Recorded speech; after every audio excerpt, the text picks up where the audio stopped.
माला फेरू न हरि भजू, मुख से कहूं न राम। माला फेरू न हरि भजू, मुख से कहूं न राम। मेरा हरि मुझे भजे, मैं पाऊं विश्राम। मेरा हरि मुझे भजे, मैं पाऊं विश्राम। मुझको कहाँ ढूंढे रे बंदे, मैं तो तेरे पास में। मुझको कहाँ ढूंढे रे बंदे, मैं तो तेरे पास में। खोजी होए तुरंत मिल जाऊं, एक पल की तलाश में।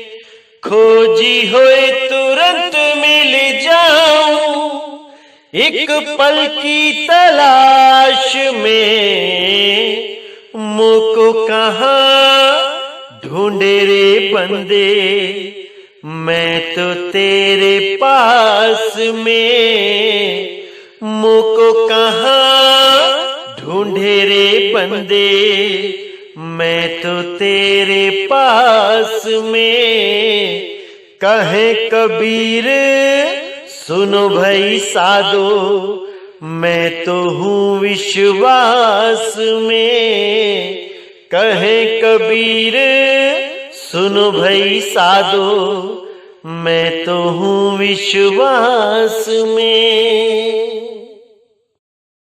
नमस्कार मेरे प्यारे भाइयों, मेरे परम पिता परमात्मा के प्यारे जीव हंसों। मैं बंदी छोड़ से यही अरदास करता हूं कि आप सब मेरे भाइयों का विवेक पहले से ज्यादा और ज्यादा से ज्यादा बढ़ता ही जाए, और ऐसी कोई दुविधा ना रहे जो मेरे भाइयों को 1% भी भ्रमित कर पाए। मैं उस मालिक से यही अरदास करता हूं कि सब मेरे भाइयों को सही रास्ता मिले, परमात्मा तक पहुंचने की सही मंजिल मिले, और एक दिन वो उस बंदी छोड़ की शरण में पहुंच ही जाएं, जहां पहुंचने के लिए जन्मों जन्मों से मेरे भाइयों ने कोई कसर नहीं छोड़ी। जप किया, तप किया, व्रत किया, नित नेम किए, बड़े बड़े तीर्थों पे कई कई महीनों तक पैदल चलते रहे। क्या कुछ नहीं किया, लेकिन सब कुछ करने के बाद भी आज भी यहीं के यहीं बैठे हैं। आज भी इसी काल के लोक में बैठे हैं। इसका मतलब जो भी आज तक हमने कुछ भी किया, पिछले जन्मों में किया, अगर वही आज भी करते रहेंगे तो मेरे भाइयों वापस यहीं आना ही पड़ेगा। तो विचार ये करना है कि हमने क्या किया पिछले जन्मों में, हमने उन युगों में क्या किया जो बीत चुके हैं। हमने केवल तंत्र मंत्र साधनाएं करी, हमने तीर्थों के चक्कर काटे, हमने पूजा पाठ किए, बड़े बड़े हवन यज्ञ किए, लेकिन कुछ लाभ नहीं हुआ। आज भी यहीं के यहीं बैठे हैं। अब ऐसा क्या करें जो ये जन्म मरण का चक्कर खत्म हो जाए, क्योंकि किसी भी प्रकार की पूजा पाठ, व्रत, जप, तप, नित नेम, ये किसी को भी जन्म मरण से पार नहीं कर सकता। ये तो एक दिनचर्या का हिस्सा बन सकता है, इससे ज्यादा कुछ नहीं। तो असल में वो क्या चीज है जिसके द्वारा हम जन्म मरण से परे हो जाएंगे? तो मेरे भाइयों, केवल एक ही वस्तु है जो तुम्हें जन्म मरण से पार कर सकती है, और वो है सार शब्द। सार शब्द एक वस्तु है सौदाकर भाई, वो सार शब्द एक वस्तु है, वो कोई मंत्र नहीं है कि किसी गुरु से तुमने मंत्र ले लिया और उसने कह दिया कि ये सार शब्द है।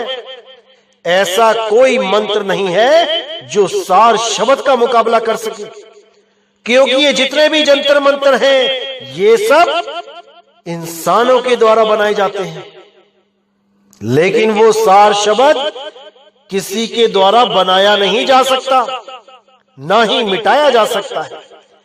वो अनघड़ है, वो घड़ा नहीं जा सकता।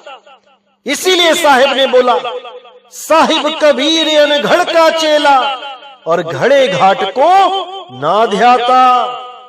घड़े घाट को कबीर साहब साफ मना करते हैं कि ऐसी कोई साधना नहीं करनी है जिससे घड़े घाट को ही ध्याते रह जाओ। उस अनघड़ को ध्याओ जिसको कोई घड़ नहीं सकता। तो आज जो सत्संग है बहुत ही गहन विषय है, बहुत से सवाल जवाब हैं। आज इन सवाल जवाबों का निबेड़ा करेंगे और आपका जो भ्रम है उसको तोड़ेंगे। कौन सा भ्रम है? जो गुरुडम का भ्रम है, जो गुरुवाद का भ्रम है, जो आप लोगों ने गुरुओं को भगवान बना दिया है, परमात्मा बना दिया है। आज उस भ्रम को तोड़ेंगे और जो मेरे विवेकी हंस होंगे वो एक पल में समझ जाएंगे कि नितिन दास कहना क्या चाह रहा है। उनको दूसरी बार सुनने की जरूरत नहीं पड़ेगी, वो एक बार में ही समझ जाएंगे कि बात उनके भले की है कि उनके बुरे की। उनको किसी से कुछ पूछना नहीं पड़ेगा। तो आज का सत्संग बहुत इंपॉर्टेंट है मेरे भाइयों। पूरा विवेक लगा दो कि क्या बताया जा रहा है सत्संग में। तो आज जो पहला प्रश्न है मेरे भाई का, एक भगत है, उसका नाम नहीं बताऊंगा। उस भाई ने मुझे फोन किया और पूछा कि जो गुरु लोग श्राप दे देते हैं, जैसे कई गुरु कहते हैं जो हमें छोड़ के चला जाएगा उसको काल खा जाएगा, उसके घर में संकट आ जाएंगे, गुरुद्रोही हो गया है, अब इसको ऐसे काल घसीटेगा, वैसे काल घसीटेगा, ऐसे 84 में जाएगा, भुगतेगा। आज इस भ्रम से भी पर्दा उठा ही देते हैं। आज आपको समझा देते हैं ये गुरुडम कितना खतरनाक है, ये गुरुवाद कितना खतरनाक है। इसकी कोई सीमा नहीं, क्योंकि बाकी जितने भी ठग होते हैं ये केवल आपकी माया को ठगते हैं, लेकिन ये जो ठगिया गुरु बैठे हैं ये आपके विवेक को ठगते हैं, ये आपकी भावनाओं को ठगते हैं, ये आपको डरा डरा के मारते हैं।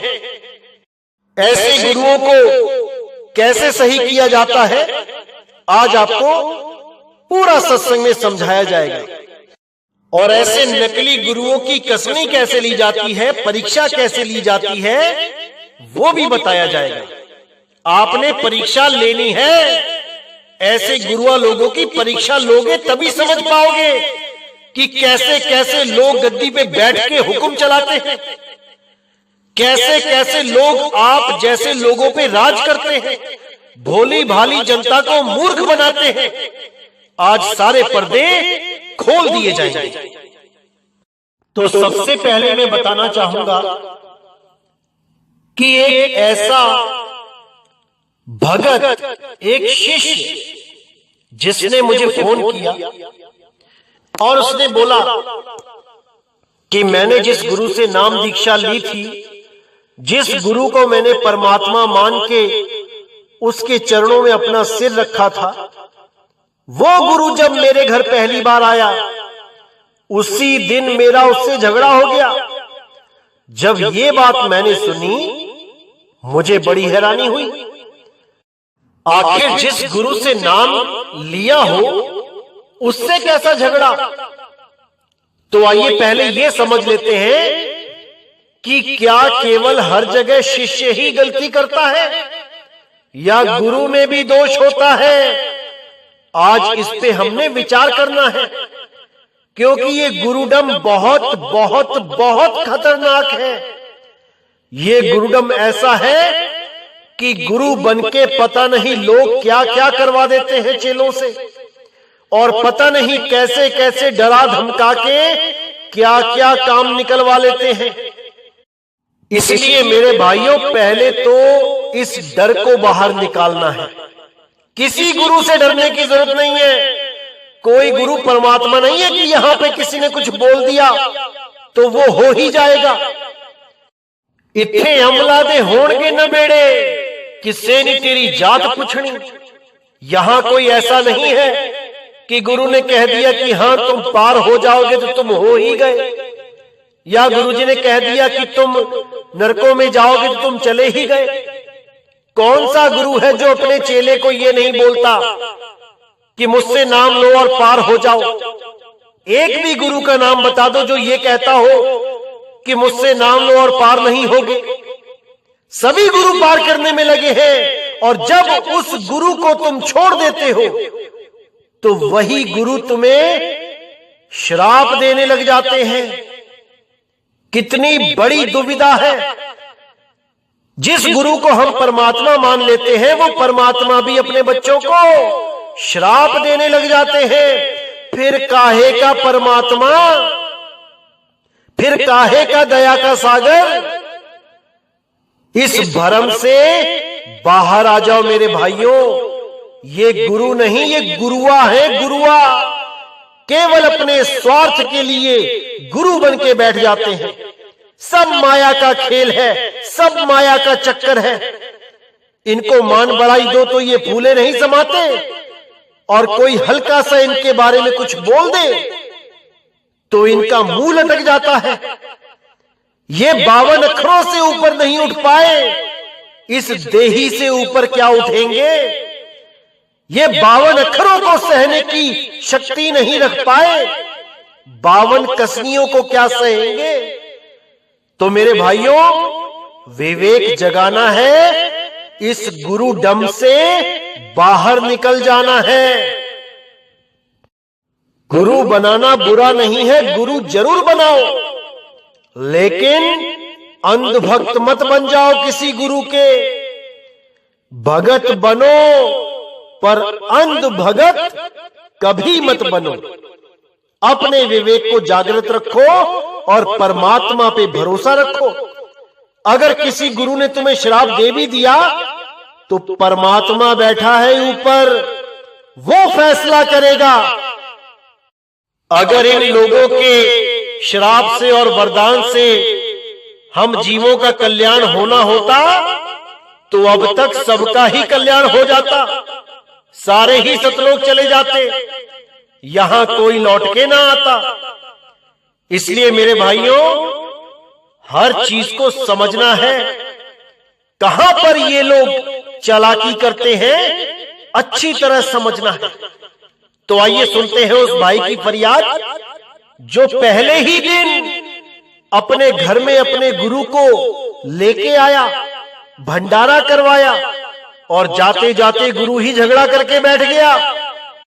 चंद माया की खातिर, चंद पैसों की खातिर ऐसे गुरुओं को हम क्या कहेंगे, क्या बोलेंगे? परमात्मा के दरबार में ऐसे गुरुओं को सजा मिलेगी ही मिलेगी, कोई बचा नहीं सकता। सतनाम सत्साहिब। हाँ जी भगत बात बोलिए। मतलब ऐसा है कि आपका ये तो मैं सुन रहा हूँ डेली। हाँ हाँ। और अच्छा भी लग रहा है और समझ में भी खूब आता है। बहुत अच्छी बात है। और नाम तो मैं नहीं किसी से लिया हूँ। अच्छा, नाम नहीं लिया, ठीक है। नाम लिया था बहुत पहले, करीब 10 साल पहले। अच्छा, ये दरिया पंथ वाले नाम दिए थे। अच्छा, दरिया पंथ वाले, ठीक है। हाँ, तो ऐसा हुआ कि उसमें भंडारा था तो हम भंडारा करवाए घर में। और उसके बाद भंडारा हुआ, कम से कम 5-7 हजार रुपया खर्चा हुआ। और बात पुरुषों को जो विदाई में मैं 250 रुपया दिया, हाँ। वो लोग गुस्सा हो। अच्छा, मतलब जब मैं 250 रुपया दिया तो गुस्सा हो गए। अच्छा। तो मैं कहा कि अगर आपको पैसा चाहिए था, हाँ। तो ये भंडारा कराने की क्या जरूरत है? आप बोल देते कि हमको पैसा दीजिए, हम भंडारा और क्या? कराएंगे। बिल्कुल सही बात है। पूरा हम पूरा गांव भर को निमंत्रण करके 5-7 हजार रुपया खर्चा कर दिए।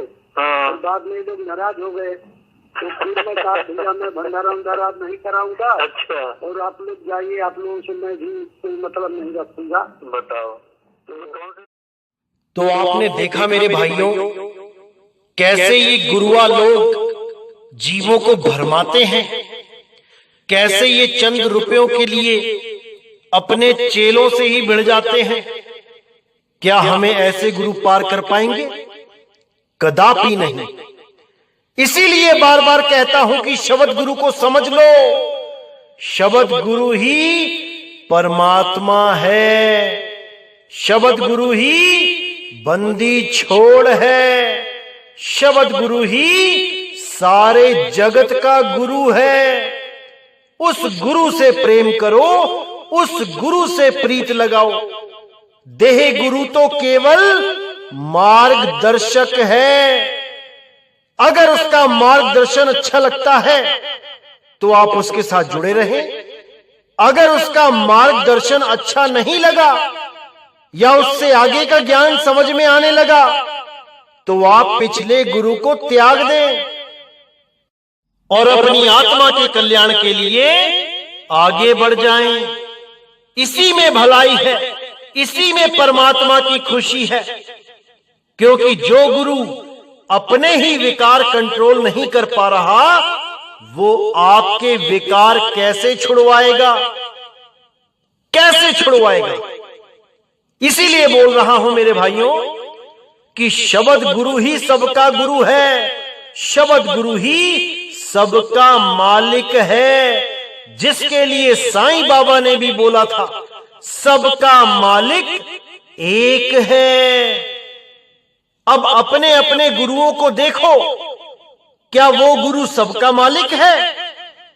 अरे कोई 10,000 का मालिक होगा, कोई 20,000, 50,000, 1 लाख, 10 लाख, 1 करोड़, 10 करोड़ का होगा। क्या सारे संसार का मालिक है वो गुरु? नहीं है। सारे संसार का मालिक केवल एक है और वो है शब्द गुरु। जिसके लिए बोला गया शब्द गुरु सुरत धुन चेला, मिले परस्पर भया अकेला। अरे ना कोई गुरु ना कोई चेला, तू उड़ जा हंस अकेला, तू उड़ जा हंस अकेला।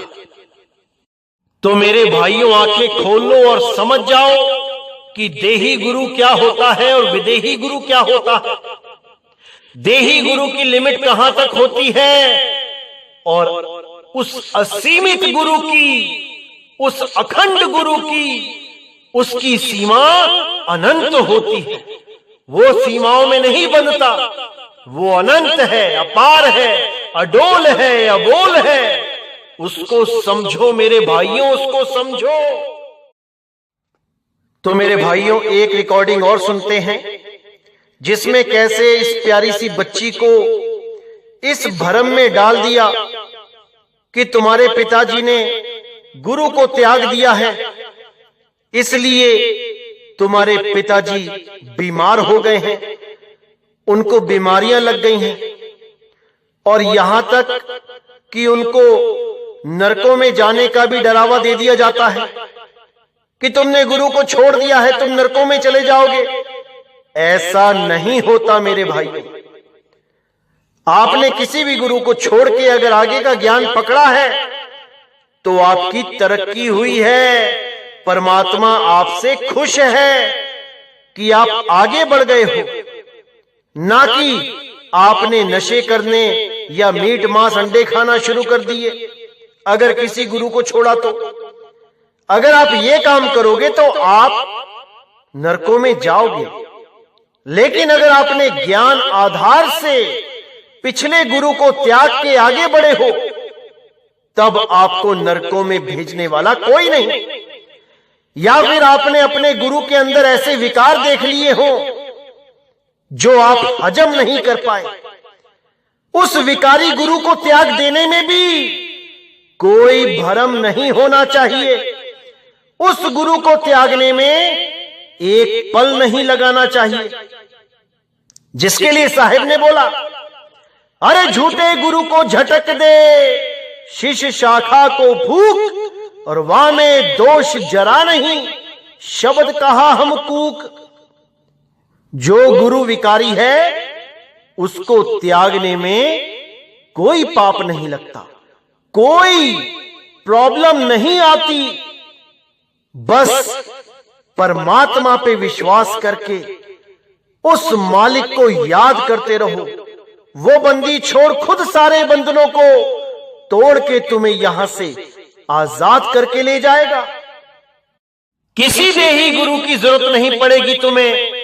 वो परमात्मा खुद इतना समर्थ है कि वो तुम्हें मुक्त करने में एक क्षण नहीं लगाएगा। अगर तुमने गुरु को त्याग भी दिया है तो वो भी किसी खास कारण की वजह से, ऐसे ही नहीं। कोई कारण है और तुमने छोड़ दिया है गुरु को, तो इसमें कोई दोष नहीं है। तो देखिए कैसे इस बच्ची को भरमाया गया।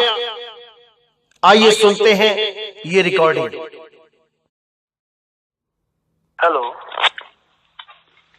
सतनाम साहिब बंदगी गुरुजी। साहिब बंदगी बेटा, कैसे हो? मैं ठीक हूँ, आप कैसे हो? हाँ जी, बहुत अच्छा हूँ जी। हाँ जी, बोलो। गुरुजी, पहले हम जो गुरुजी को, पहले वाले गुरुजी को हम जो मानते थे, हमने उनका नाम लिया था, हमने उन्हें छोड़ हाँ जी, दिया। हाँ जी। तो उसी के बाद से हमारे पिताजी बीमार रहने लगे। हमारे पहले वाले गुरु भाइयों ने बोला कि मतलब हमारे गुरु भाइयों ने बोला, हाँ, हमने गुरुजी को छोड़ दिया। उन्होंने बोला होगा कि तुमने गुरुजी को छोड़ दिया इसलिए बीमारी आ गई, ऐसा है वैसा है। हाँ जी, बिल्कुल यही। नहीं बेटा, ऐसा कुछ नहीं होता। क्या हो गया? पापा को हुआ क्या आपके? उनकी तबीयत बहुत खराब रहती है, उन्हें यूरिक एसिड बहुत बढ़ गया। अच्छा, यूरिक एसिड हो गया। हाँ, शुगर तो नहीं उनको? शुगर भी थोड़ी हाई रहती है। अच्छा, देखो बेटा, ऐसा होता है, ये सब गुरु लोग जो होते हैं ना, ये सब डरावा देते हैं, डराते हैं अपने शिष्यों को कि हमारे पास रहोगे तो ठीक रहोगे, हमें छोड़ दोगे तो बीमारियां आ जाएंगी, ऐसा हो जाएगा, वैसा हो जाएगा, काल खा जाएगा। ये सब ये ढकोसले होते हैं। यही बोला था। हाँ, ऐसा कुछ नहीं होता बेटा। इन लोगों के पास जो भगत बैठे हुए हैं ना, उनकी अपनी हालत खराब है, किसी की कोई बीमारी ठीक नहीं हो रही है। ये लोग क्या करते हैं, हजारों में से कोई एक बंदा जो जिसकी किस्मत अच्छी होती है, जो अच्छा मेंटेन कर लेता है अपनी बॉडी को, उसकी बीमारी खत्म हो जाती है, तो उस एक को दिखा के ये बाकियों को हाईलाइट कर देते हैं कि देखो ये बंदा ठीक हो गया हमारे पास आके, जबकि ऐसा नहीं होता। ये जितने भी बीमारियां हैं ना, ये सब होती हैं हमारा जो लाइफ स्टाइल है ना, हमारा खाना पीना रहना। जब हमारा ये अशुद्ध हो जाता है खाना पीना, तो हमें बीमारियां घेर ही लेती हैं। ठीक है, ऐसे ऐसे बहुत बड़े बड़े विद्वान हैं, योगाचार्य हैं, जिनको 100 साल तक उम्र होगी उनकी, लेकिन उनको बीमारी आती ही नहीं। वो किसी गुरु के पास नहीं बैठे हैं जो उन्हें बीमारी नहीं आ रही है। उन्होंने अपनी डाइट पे कंट्रोल कर रखा है। वो खाते पीते केवल वही चीजें हैं जो उनके शरीर को सही है, जो सूट करती हैं। उल्टा पुल्टा कुछ भी खाओगे, केवल परोठे ही अगर आप खाने लग जाओ तो परोठे भी आपको नुकसान करने लग जाएंगे एक हद पे जाके। ठीक है ना? तो हमने क्या करना होता है, हमने नेचर के साथ चलना होता है, हमने नेचुरल चीजें ज्यादा खानी होती है। जब हमें लगता है कि हम बीमार हो रहे हैं तो हमें वो चीजें ज्यादा खानी चाहिए जिसको हम नेचर से बिना उसको बदले, यानी उसको तलना नहीं है, उसको फ्राई नहीं करना, उसको उबालना नहीं है। ऐसा मतलब डायरेक्ट, जैसे सेब तोड़ा सेब खा लिया, आम तोड़ा आम खा लिया, खीरा तोड़ा खीरा खा लिया, ककड़ी तोड़ी ककड़ी खा ली। ठीक है, ऐसी गाजर उखाड़ी गाजर खा ली। मतलब जो जीवित सेल्स हैं उनको खाने से हमारे अंदर एक शक्ति बनती है, उसको कहते हैं प्रतिरोधक क्षमता को बढ़ाने वाली, इम्यून सिस्टम को जो स्ट्रॉन्ग बनाती है, वो चीज हो जाती है। और जब इम्यून सिस्टम स्ट्रॉन्ग हो जाता है तो वो खुद ही उन बीमारियों को कवर करना शुरू कर देता है, उन बीमारियों से लड़ना शुरू कर देता है जो हम सोचते हैं कि बिना दवाइयों के ठीक नहीं होंगे।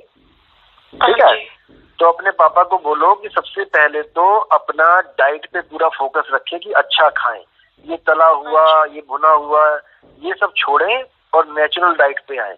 ठीक है, जैसे हम कोई गाड़ी खरीद लेते हैं पेट्रोल वाली, और उस पेट्रोल वाली गाड़ी में अगर हम डीजल डलवा लें या पेट्रोल के से मिट्टी के तेल से चलाने लग जाए तो वो खराब हो जाएगा इंजन, अगर हम मिक्स करके चलाएं तो। इसी प्रकार हमारा शरीर भी है, प्रकृति ने हमारा शरीर बनाया है और प्रकृति ने हमें डाइट भी दी है। देखो हर मौसम में जो मौसम के फल आते हैं, मौसम की सब्जियां आती हैं, उनको आप खाओगे कभी भी बीमार नहीं पड़ोगे। हम खाते हैं off season fruits, off season सब्जियां, तो उसमें दिक्कत आ जाती है। खैर कोई बात नहीं, अगर प्रॉब्लम आ भी गई है तो इसको हम अंग्रेजी दवाइयों से ना करके हम आयुर्वेदिक में चलेंगे। अंग्रेजी दवाइयां भी जरूरी होती है, लेकिन कोई एक्सीडेंट हो जाए या कोई ऑपरेशन हो तब अंग्रेजी दवाइयों का सेवन करना चाहिए। जो लंबे समय के लिए अंग्रेजी दवाइयां यूज करते हैं वो बहुत बड़ी प्रॉब्लम में पड़ जाती है, क्योंकि आगे से आगे क्या होता है, ये दवाइयां रेसिस्टेंस होने लग जाती है, रेसिस्टेंस करने लग जाती है। पहले डॉक्टर 50 mg लिखेगा, फिर 50 mg काम नहीं करेगी, फिर 100 लिखेगा, फिर 100 भी काम करना बंद कर देगी, फिर 200 लिखेगा। ऐसे करते करते एक तरह से बहुत सारा केमिकल हम खा जाते हैं पूरे जीवन में। ऐसा ही हो रहा है ना, दवाइयों पे दवाइयां ही लिखे जा रहे हैं डॉक्टर। हाँ, तो देखो दो ही ऑप्शन है, या तो ये दवाइयां खाते रहो, इनको बढ़ाते रहो और एक समय पे आके दवाइयां काम करना भी बंद कर देंगी, या दूसरा ऑप्शन है कि अपनी डाइट चेंज कर लो और आयुर्वेदिक पे आ जाओ। आप एक नंबर लिखो बेटा, इनसे बात करना, ये आपको पूरा गाइड कर देंगे और पता नहीं कितने लोगों को इन्होंने ठीक करवाया है। हाँ जी गुरुजी, मैं पेन लेके आती हूँ, मैं लिखती हूँ। हाँ पेन लिख लो, पेन ले लो। हाँ जी गुरुजी। हाँ जी, हाँ जी बोलिए। हाँ लिखो 8178 81 फिर 78 78 9296। एक सेकेंड गुरुजी। 9296। दोबारा से बोल रहा हूँ मैं, 81 पूरा सुन लो एक बार, 8178929632। फिर से सुन लो, लिखो साथ में 8178929632। 8178929632। ठीक है गुरुजी। ये हाँ, ये आयुर्वेद का ही काम करते हैं, बहुत से लोगों को इनसे बेनिफिट भी हुए हैं। ठीक है, इन चक्करों में नहीं पड़ना है कि गुरु को छोड़ दिया तो ऐसे हो जाएगा वैसे हो जाएगा, कुछ नहीं होता है। गुरु एक मार्गदर्शक होता है, गुरु हमें साधना करनी सिखाता है कि साधना कैसे करते हैं, सच्ची साधना कैसे करते हैं। इससे ज्यादा कोई गुरु ऐसा नहीं है कि सबको बीमार कर देगा। तो जैसे कोई कहते हैं हमारे देवता रुष्ट हो गए हमसे, हमारे पितर रुष्ट हो गए, ऐसे गुरु रुष्ट नहीं होता है। अगर गुरु को छोड़ के कोई आगे जा रहा है और सही रास्ते पे जा रहा है तो गुरु को खुशी होनी चाहिए कि मेरा जो बच्चा है और आगे बढ़ रहा है, ना कि गुरु रुष्ट होकर बीमारियां दे देगा उसको। ऐसा नहीं होता है, इस भ्रम से बिल्कुल निकल जाओ। हमें ये धमकी देते हैं गुरु भाई सारे। हाँ नहीं, धमकियों से डरना नहीं है, ये गुरु डम होता है। इस गुरु डम के तो खिलाफ मैं इतना बोल रहा हूँ। इन लोगों ने इतना अत्याचार कर दिया इन जीवों पे कि क्या बताऊं मैं।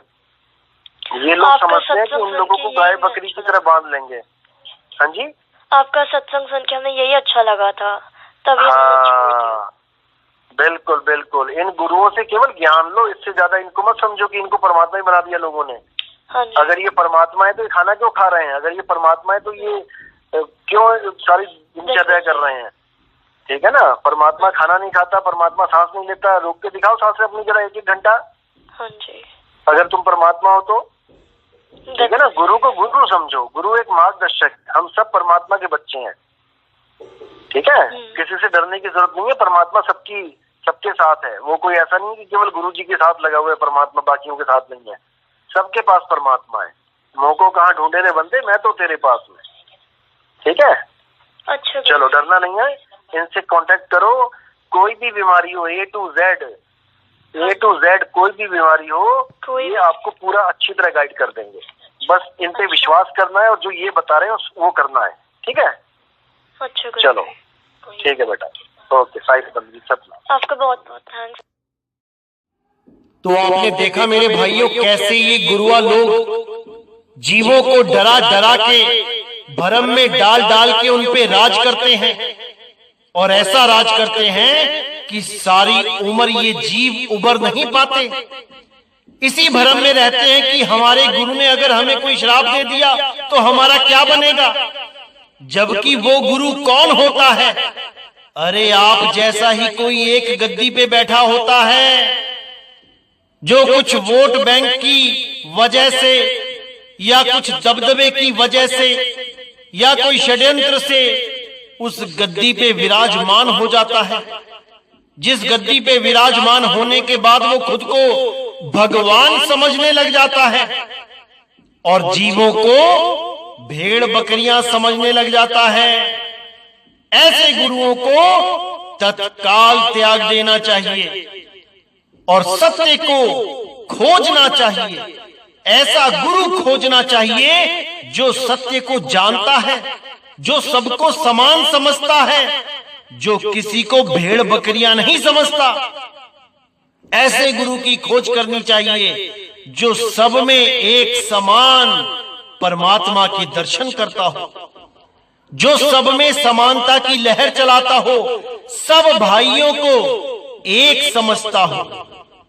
ऐसे गुरु की खोज करनी चाहिए, तभी जीव का कल्याण होगा, ना कि इन गुरुआ लोगों के चक्कर में अपना जीवन बर्बाद करके कल्याण होगा। ऐसे गुरुओं को तत्काल त्याग देना चाहिए। तो मेरे भाइयों, मैंने जैसे पहले लॉकडाउन के सत्संगों में पहले ही बोल रखा था कि जब भी सत्य का उदय होता है तो लोग विरोध करते हैं। आज तक विरोध करते ही आए हैं सत्य का और आज भी करेंगे। और मैंने जैसे पहले ही बोला था कि केवल बाहर के ही नहीं, अपने घर के भी विरोध करने लग जाएंगे। वही हुआ। आज बाहर के तो करते ही थे, घर के लोगों ने भी विरोध शुरू कर दिया और ऐसे ऐसे षड्यंत्र बनाए जा रहे हैं नितिन दास के खिलाफ कि जब इनको मैं खोलूंगा तब आपके भी पैरों से जमीन निकल जाएगी कि कैसे कैसे षड्यंत्र बनाए जा रहे हैं केवल इस सत्य ज्ञान को रोकने के लिए, केवल इस सत्य ज्ञान को पराजित करने के लिए। लेकिन मेरे भाइयों, सत्य कभी पराजित नहीं होता और जो पराजित हो जाए वो सत्य नहीं होता। जैसा कि मैंने बताया था कि मदन पंथ में ही तरह तरह के काल के दूत घुसेंगे और ज्ञान में बदलाव कर देंगे। ऐसा ही हो रहा है मेरे भाइयों, और बहुत से नए लोग घुस रहे हैं इस पंथ में मिलावट करने के लिए। और जब मैंने उनकी परीक्षा ली और वो परीक्षा में फेल भी हो गए, तब उन्होंने ही मेरे खिलाफ षड्यंत्र रच डाला, मेरे ही गुरु भाइयों को मेरे खिलाफ किया, यहां तक कि मेरे ही गुरु को मेरे खिलाफ खड़ा कर दिया। आज ये हाल हो गया है इस पंथ में।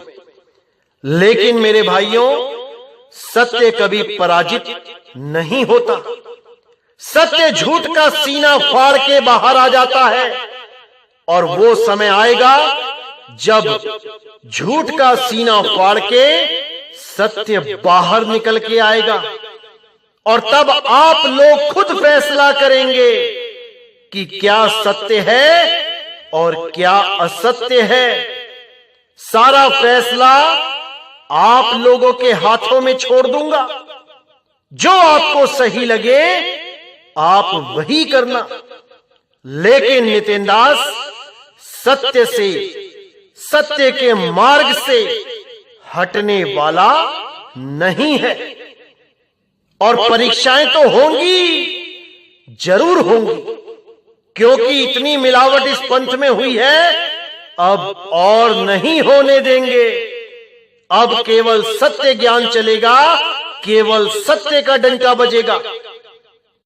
और जिसको सत्य से परहेज है वो इस पंथ से दूर ही रहे, क्योंकि मेरे भाई ये वो पंथ है जो पूरे विश्व का कल्याण करेगा, लेकिन तभी करेगा जब इसमें सत्य होगा।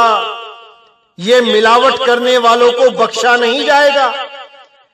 ये जितने भी नए नए लोग पंथ में घुस रहे हैं, हमारा ही ज्ञान समझ के, हमारी ही कॉपी करके अन्य जीवों को भरमाना शुरू कर देते हैं, इनको बख्शा नहीं जाएगा, चाहे उसके लिए नितिन दास को कितना ही नीचे गिरना क्यों ना पड़े, गिरेगा, लेकिन सत्य को नहीं गिरने देगा, सत्य को ओझल नहीं होने देगा।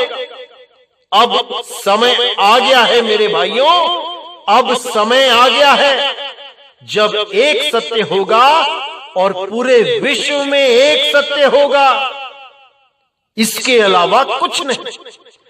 जितना भी ये मिलावट करने वाले लोग हैं, इन सबको 2023 से पहले पहले इस पंथ से बाहर का रास्ता दिखा दिया जाएगा। अब केवल सत्य टिकेगा और कोई नहीं, कोई नहीं। तो इसी के साथ मैं आज का सत्संग यही समाप्त करता हूं और अगला सत्संग बहुत जल्दी आएगा। तब तक के लिए मुझे विदा करें। बोलिए सतगुरु बंदी छोड़ सतगुरु सत्य कबीर साहिब की सदा ही जय हो, सदा ही जय हो मेरे मालिक की साहिब बंदगी सतनाम।